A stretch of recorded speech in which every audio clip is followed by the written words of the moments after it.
আসসালামু আলাইকুম। বাংলা সংবাদে সবাইকে স্বাগত জানাচ্ছি। আমি চিন্তিয়া হক। শুরুতেই সংবাদ শিরোনাম। খালেদা জিয়াকে অতি শীঘ্রই বিদেশে নেওয়া হবে বলছেন মির্জা ফখরুল। এদিকে অস্থিতিশীল করতে চাইলে ঢাকাবাসীকে নিয়ে শক্ত প্রতিরোধ গড়ে তুলব বলছেন মজনু। জানাবো কেউ আইন নিজের হাতে তুলে নেবেন না বলছেন আনি। ধানমন্ডি ৩২-এ মানবাধিকার লঙ্ঘন হয়েছে, তদন্ত হচ্ছে বলছেন সার্জিস আলম। জানিয়ে দেব পুলিশ এগোচ্ছে ধীরে, কাঙ্ক্ষিত সেবা পাচ্ছেন না মানুষ। এবং সর্বশেষ জানাবো রিজভির নামে ভুয়া প্রেস বিজ্ঞপ্তি। দর্শক শুনছিলেন সংবাদ শিরোনাম, এখন বিস্তারিত। খালেদা জিয়াকে অতি শীঘ্রই বিদেশে নেওয়া হবে বলছেন মির্জা ফখরুল। বিএনপির চেয়ারপারসন খালেদা জিয়াকে খুব শীঘ্রই উন্নত চিকিৎসার জন্য বিদেশে নেওয়া হবে বলে জানিয়েছেন বিএনপির মহাসচিব মির্জা ফখরুল ইসলাম আলমগীর। মির্জা ফখরুল বলেন, আল্লাহ যদি রহম করেন তিনি আমাদের মাঝে ফিরে আসবেন। ম্যাডাম খালেদা জিয়া অন্য সবাই দোয়া করবেন। তিনি বলেন, আমরা বর্তমানে একটি ভাসমান অবস্থায় আছি। ভারতে বসে শেখ হাসিনা যে কোনো একটা ষড়যন্ত্রের সুযোগ নিতে পারে। সাম্প্রতিক সময়ে শেখ হাসিনা সংখ্যালঘুদের নিয়ে একটা চক্রান্ত তৈরি করতে চেয়েছিল, তারা সেটা পারেনি। জনগণ ঐক্যবদ্ধভাবে সেটা মোকাবেলা করেছে। সংখ্যালঘুদের নিরাপত্তা নিয়ে মির্জা ফখরুল বলেন, কোনো দুষ্কৃতকারী যাতে কোনো বিশৃঙ্খলা সৃষ্টি করতে না পারে সেজন্য প্রত্যেক এলাকায় শান্তি ব্রিগেড তৈরি করতে হবে। মসজিদ মন্দির সহ সংখ্যালঘুদের ব্যবসা প্রতিষ্ঠানে নিরাপত্তা দিবেন।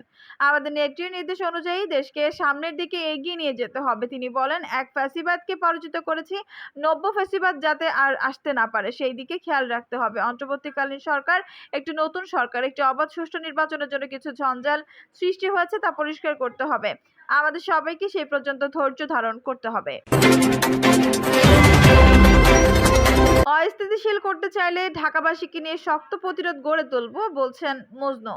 অস্থিতিশীল পরিবেশ সৃষ্টিকারীদের বিরুদ্ধে শক্ত প্রতিরোধ গড়ে তুলতে ঢাকাবাসীর প্রতি আহ্বান জানিয়েছেন ঢাকা মহানগর দক্ষিণ বিএনপির আহ্বায়ক রফিকুল আলম মজনু। মজনু বলেন, দেশকে গণতান্ত্রিক উত্তরণের চলমান প্রক্রিয়াকে বাধাগ্রস্ত করতে সারা দেশে অস্থিতিশীল পরিবেশ সৃষ্টির ষড়যন্ত্র স্পষ্ট হয়ে উঠেছে। তার মধ্যে ঢাকা মহানগর অত্যন্ত স্পর্শকাতর অবস্থান রয়েছে।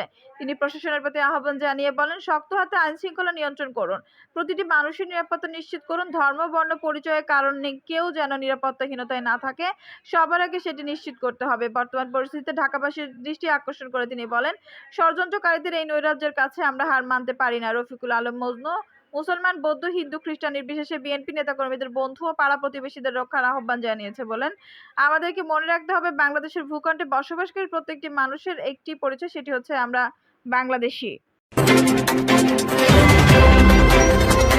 কেউ আইন নিজের হাতে তুলে নেবেন না বলছেন আনি।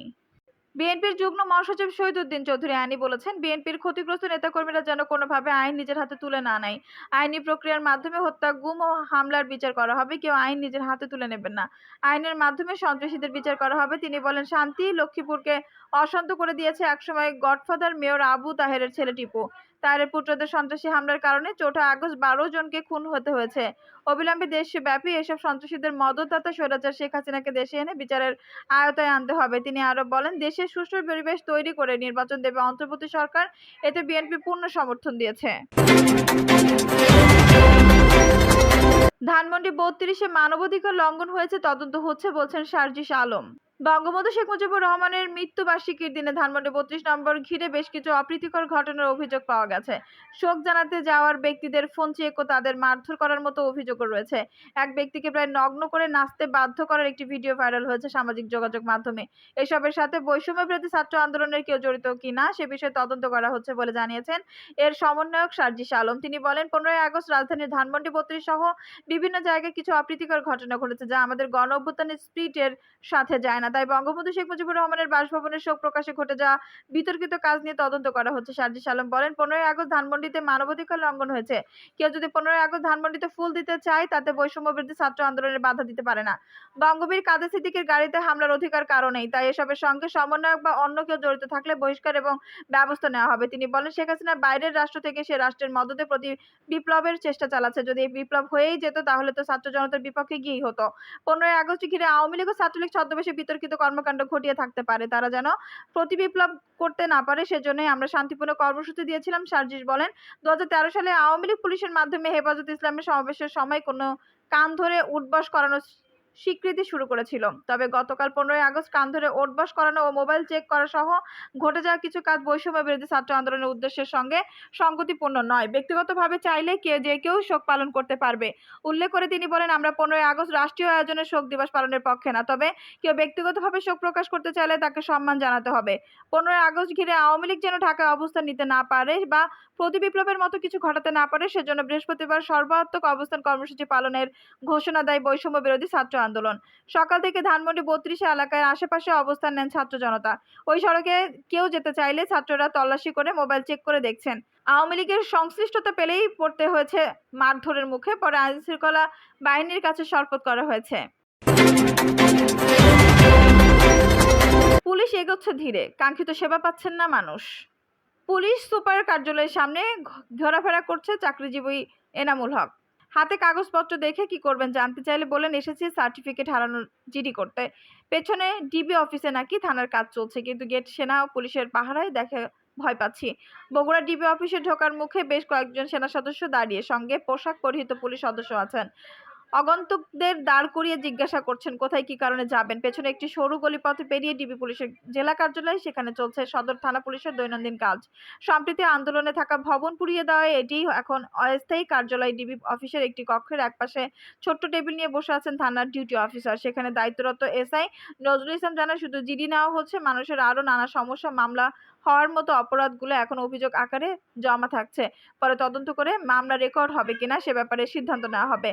গত 6 দিনে মাত্র একটি মামলা হয়েছে বলেও জানান তিনি। ছাত্র জনতার অভ্যুত্থানে 5 আগস্ট হাসিনা সরকারের পতন হয়। ওই দিন বিকেলেই বগুড়া সদর থানার circle office, traffic police box, সদর পুলিশ ফাঁড়ি, ট্রাফিক অফিসে হামলা, ভাঙচুর ও অগ্নিসংযোগ করে বিক্ষুব্ধ জনতা। পুড়িয়ে দেওয়া হয় বেশ কয়েকটি গাড়ি। গণবিক্ষোভের মুখে থানা রেখে নিরাপদে চলে যায় পুলিশ। থানা মোড়ের একটি স্থানটিতে এখনো ধ্বংসস্তূপ পরিষ্কারের কাজ চলছে। আগুনে পুড়ে যায় অনেক মামলার নথি এবং অবকাঠামো। গতকাল বগুড়া সদর থানায় গিয়ে দেখা যায় প্রধান ফটকের সামনে বেশ কয়েকজন আনসার সদস্য পাহারা দিচ্ছেন। ভেতরে ঢুকতেই চোখে পড়ে থানার কম্পাউন্ডে পুড়ে কঙ্কাল হওয়া 4টি পুলিশ ভ্যান পড়ে আছে, বেশ কিছু পোড়া মোটরসাইকেল। ডিবি অফিসে কারা অস্থায়ী থানা গিয়ে দেখা যায় পুলিশ সদস্যদের চোখে মুখে এখনো আতঙ্ক। সেখানে অনেকেই ডিউটি করছেন সাদা পোশাকে। ডিবির ওসির চেয়ারে বসে আছেন অতিরিক্ত পুলিশ সুপার শারাফত ইসলাম। তিনি জানান, তার অফিসটি সদর থানার সঙ্গে লাগানো। ওই দিন নিজ কক্ষ থেকে ব্যবহৃত ল্যাপটপটিও নিতে পারেননি শারাফত। বলেন, জেলার সব পুলিশ সদস্য কাজে যোগ দিয়েছেন, তবে তাদের অপারেশনাল ওয়ার্ক পুরোদমে শুরু হয়নি। এখনো কোনো পুলিশ সদস্য মামলার তদন্তে যাচ্ছে না, এমনকি রাতে পেট্রোল ডিউটিতে সেনাবাহিনীর সঙ্গে সমন্বয় করে বের হতে হচ্ছে। তিনি বলেন, 6 দিনে বিপিআই অফিসের হামলার একটি মামলা ছাড়া আর কোনো মামলা হয়নি। তবে সদরে 56টি অভিযোগ জমা পড়েছে, জিডি হয়েছে 48টি। বগুড়া স্টেডিয়াম পুলিশ ফাঁড়ির সব ইন্সপেক্টর সোহাগ ফকির বলেন, আমার ভাগে অনেকগুলো জিডির তদন্ত ভার পড়েছে, সঙ্গে বেশ কয়েকটি অভিযোগেরও। এখন এগুলো কেমন সময় লাগবে তা বলতে পারছি না। গণবিক্ষোভের সময় শেরপুর থানার আক্রমণ হলেও ভাঙচুর কিংবা পোড়ানোর ঘটনা ঘটেনি, তবু এই থানার কার্যক্রমে গতি আসেনি। গতকাল সেখানে জিডি করতে আসেন হাফিজা বেগম নামে এক নারী। ডিউটি অফিসারের কক্ষে কিছুক্ষণ অপেক্ষা করে জিডি করতে পারেনি। এরপর সোলাইমান আলী ও ফারুক হোসেন থানায় আসেন, তারাও জিডি করতে না পেরে ফিরে যান।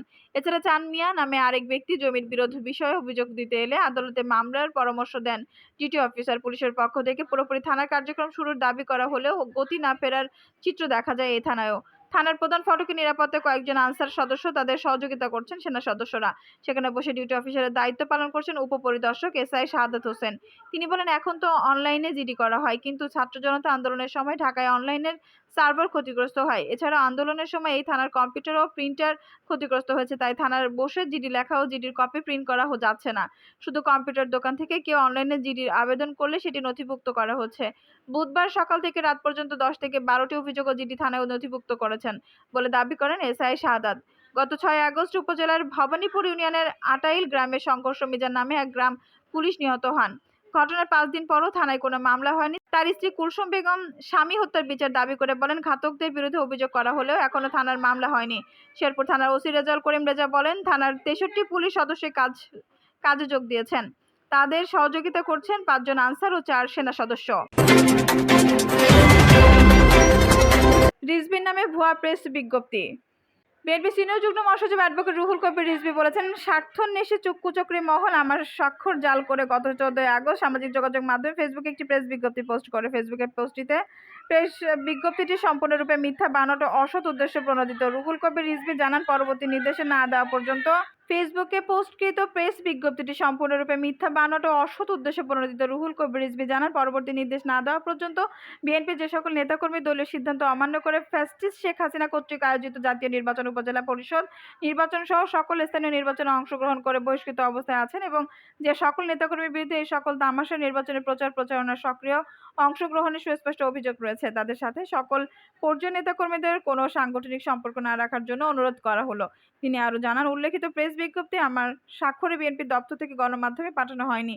এটি সম্পূর্ণরূপে বানোয়াট ও ভুয়া। দর্শক, এই ছিল এখনকার সর্বশেষ সংবাদ। নিউজটি ভালো লাগলে অবশ্যই একটা লাইক দিন, কমেন্টে আপনার মূল্যবান মতামত জানান। সবসময় আমাদের পাশে থাকতে সাবস্ক্রাইব করে বেল বাটনটি অন করে রাখুন। ধন্যবাদ।